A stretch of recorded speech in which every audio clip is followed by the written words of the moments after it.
sekedar survei lagi nih Kak Dita. Selama beberapa hari ini ada berita apa nih yang Kak Dita lihat di sosmed nih yang paling rame nih? Entah itu algoritma nyasar atau bahkan Kak Dita seneng dengan berita ini nih. Ada nggak? Aku sih lagi ngikutin berita yang itu sih Pak, yang berantem sama rental. Berantem sama rental. Oke. Sahara ya. Iya betul. Saya tahu ya. Ya. Ya lucunya saya ngikutin bahkan dari awal tuh. Oh udah dari awal, aku belum lama sih Pak. Dari awalnya itu netizen banyak yang apa ya, Berpihaknya ke sana. berpihaknya ke si ceweknya. Iya betul. Tapi makin kesini Pindah haluan. Betul. Kalau Bapak berpihak kemana Pak?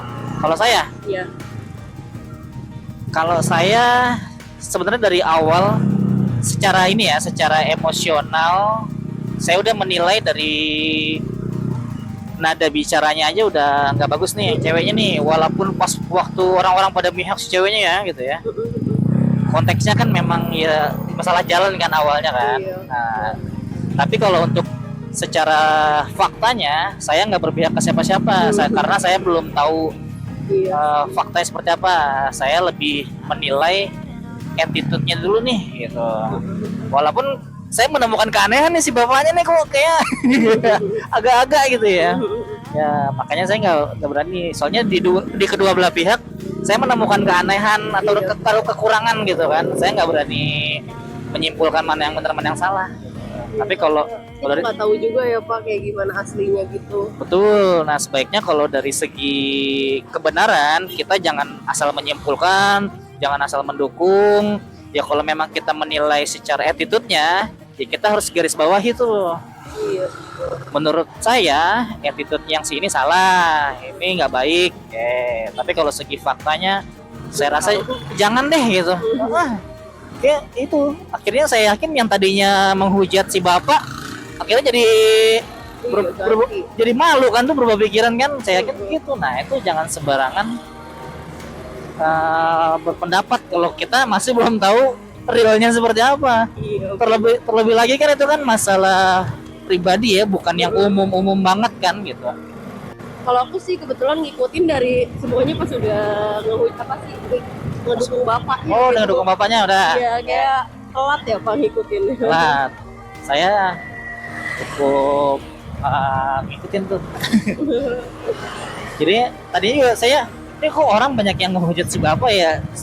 Walaupun saya ngelihat keanehan si bapaknya, kayak guling-guling diri gitu kan tadinya. Tapi saya nemuin kayak cukup tenang juga nih cara ngadepinnya. Padahal yang si ceweknya ngoceh mulu gitu. Nadanya kasar. Nah itu pentingnya berempati lagi tadi, menyangkut tentang tujuan saya bikin kontennya.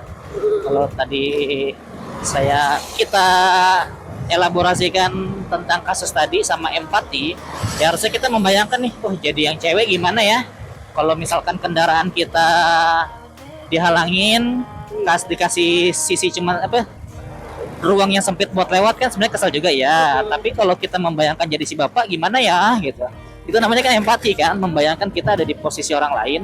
Kita coba nih satu-satu nih, seandainya kita ada di posisi si cewek ini, si S ini gimana, seandainya kita ada di posisi si bapak ini gimana gitu. Kayaknya kita jadi lebih objektif dalam mengambil keputusan, lebih bijaksana, kan enak gitu ya. Nah, kebanyakan orang cuma ngebayangin jadi salah satu pihak aja, ngebayangin jadi menggunakan pemikirannya dia aja, gitu malah jadi mudah menghakimi.